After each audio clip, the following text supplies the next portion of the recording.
kikosi cha Simba hivi sasa sioni mtikisiko wa namna wowote ule kwangu mimi, kwa jicho langu, kwenye maeneo yote ambayo ni muhimu. Na kwa sababu gani na bainisha hivyo? Ni kutokana na kocha Fadlu kufanya rotation ambayo mpaka hivi sasa inamlipa. Cha muhimu ni kutengeneza system nzuri.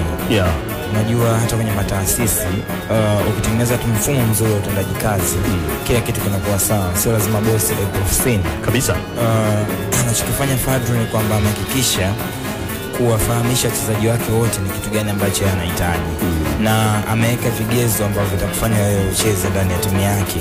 Kwa hiyo wewe ndiye ambaye unaamua, ukitekeleza yale anayohitaji basi utapata nafasi. Na cha muhimu ukiwa na muendelezo wa kile ambacho anakifanya. Amekuwa anaonyesha hivyo kwamba anatoa reward kwa wachezaji wake. Ukiperform mchezo mmoja, next game unaweza kaendelea kuwepo uwanjani. Unajua kwa nini nimeiweka hii hoja mezani?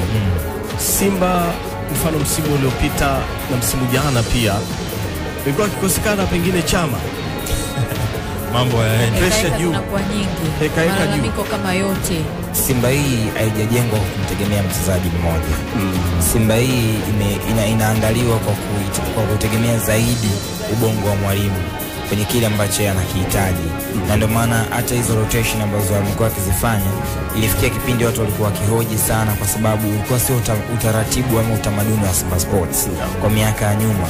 Lakini Fadlu amewafanya watu wasiishi kwa mazoea, waishi kutokana na mahitaji husika ya msingi katika hicho kipindi maalum ambacho yuko ndani ya Simba. Na anapofanya rotation ni kwamba anatengeneza balance nzuri. Hataki kufanya kuwa na wafanyakazi yao ndani ya timu yake.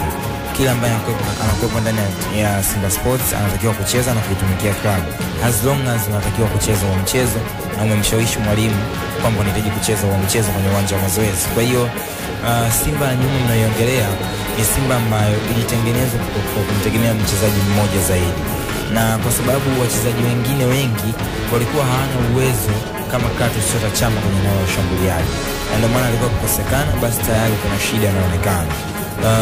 Angalia hata baadhi ya wachezaji ambao walikuwa wanasajiliwa kwa kipindi kile, wengi ilikuwa ni mbingu na ardhi ukiweka kwenye daraja moja na Clatous.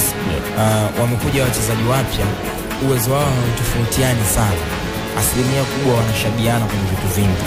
Na bado Simba, yes, Jean Charles yao amekuwa ni mchezaji muhimu zaidi kwenye eneo la ushambuliaji, lakini bado kuna michezo ambayo ameanzia nje na bado Simba amepata matokeo kabisa. Maana kwamba hana ule talisman, yani mtu ambaye akikosekana tu Simba inayumba. Amefika Ateba, alikuwa ni anaonekana kama mshambuliaji namba moja, lakini baadaye mwalimu amemrotate kumpa warning sign kwamba mimi ukidrop performance atacheza Dese Mukwala.